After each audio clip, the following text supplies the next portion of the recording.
আসসালামু আলাইকুম। সুপ্রিয় জাতীয় বিশ্ববিদ্যালয়ের অনার্স চতুর্থ বর্ষের শিক্ষার্থীগণ, আপনাদের 2022 সালের অনার্স চতুর্থ বর্ষ পরীক্ষার অ্যাডমিট কার্ড সংক্রান্ত জরুরি বিজ্ঞপ্তি প্রকাশ করা হয়েছে। আপনারা দেখতেই পাচ্ছেন যে আমরা জাতীয় বিশ্ববিদ্যালয়ের মেন ওয়েবসাইটে রয়েছি এবং সেখানেই আপনাদের পরীক্ষার প্রবেশপত্র সংক্রান্ত অর্থাৎ অ্যাডমিট কার্ড সংক্রান্ত নোটিশ প্রকাশ করা হয়েছে। নোটিশটি নিয়ে আমরা বিস্তারিত আলোচনা করব। তাই আপনারা যারা জাতীয় বিশ্ববিদ্যালয়ের প্রতিদিনের সকল আপডেট পেতে চান তারা অবশ্যই আমাদের এই চ্যানেলটিকে সাবস্ক্রাইব করে পাশে থাকা বেল আইকনটি অন করে রাখবেন নিত্যদিনের ভিডিও নোটিফিকেশন পেতে।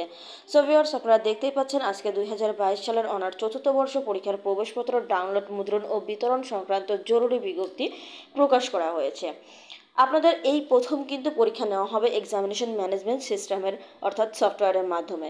অবশ্যই আপনারা এই বিষয়টি খেয়াল রাখবেন, পরীক্ষার হলে যেন কোনোভাবেই আপনাদের এই এক্সামিনেশন ম্যানেজমেন্ট সিস্টেমের সফটওয়্যারের মাধ্যমে যে পরীক্ষা গ্রহণ করা হবে, আপনাদের যে অ্যাডমিট কার্ড এবং আপনাদের খাতা একত্রে করে একটা কিন্তু যে ছবি তোলা হবে, এটা অবশ্যই যদি শিক্ষক কোনোভাবে ভুলে যায় এটা যেন আপনারা কখনোই ভুলবেন না।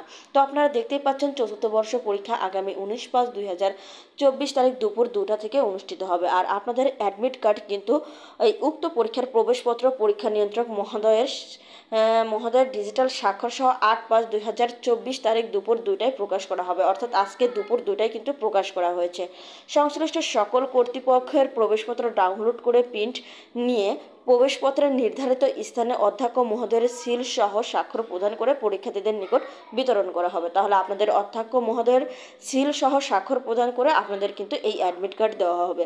তাই অবশ্যই আপনারা কলেজে একটু খোঁজ নেওয়ার চেষ্টা করবেন, যেদিন শুধুমাত্র অ্যাডমিট দেবে সেদিনই আপনারা অ্যাডমিট আনতে যাবেন। এছাড়া যদি আপনারা একদিন অ্যাডমিট কার্ড আনতে গেন আর ফিরে আসেন তাহলে কিন্তু একটি দিন আপনাদের নষ্ট হয়ে যাবে। এখন কিন্তু পরীক্ষার আগে 1 ঘন্টাও আপনাদের কাছে মহামূল্যবান, তাই অবশ্যই সময়টাকে কাজে লাগাবেন। আর অবশ্যই আমাদের চ্যানেলটিকে সাবস্ক্রাইব করতে ভুলবেন না এবং ভিডিওটি শেয়ার করতে ভুলবেন না। ধন্যবাদ সবাইকে।